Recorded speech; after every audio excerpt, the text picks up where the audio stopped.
লেখা পতাকার 5 রং শুরু করছি।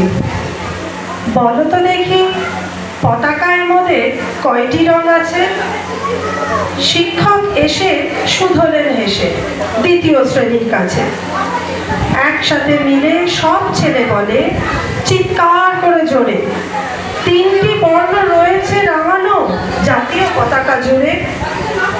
শ্রেণীর পিছনে বেঞ্চের কোণে শিশু ছিল এক বসে, পতাকার মাঝে 5 রং আছে বলল সে মৃদু ভাষে। শিক্ষক কথাটা শুনে বাকি শিশু বলে হেসে খায় লুটোপুটি। শিক্ষক রেগে বলেন হেকে, বোঝাও কি করে 5টি?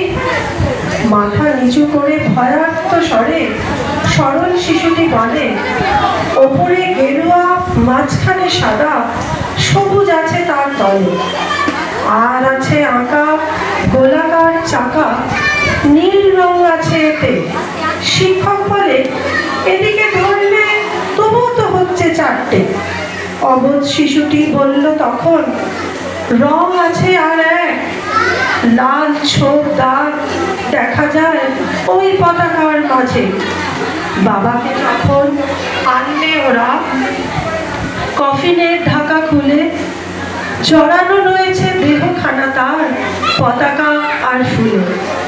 রক্তের দাগ ছিল লাল চোখ ওই পতাকার মাঝে। এই নিয়ে মোট হলো 5টি, এবার তো ঠিক আছে। সরল শিশুটির জবাবখানি কাঁপিয়ে দিল বুক, অশ্রু এলো নয়ন ভরে, শুকনো হলো মুখ।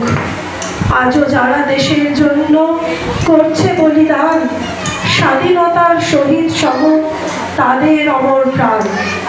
হয়েছি স্বাধীন, পেরিয়ে গিয়েছি 70টি বছর, দেশ বাঁচাতে যাচ্ছে যে প্রাণ, রেখেছি কি তার খবর? Thank you.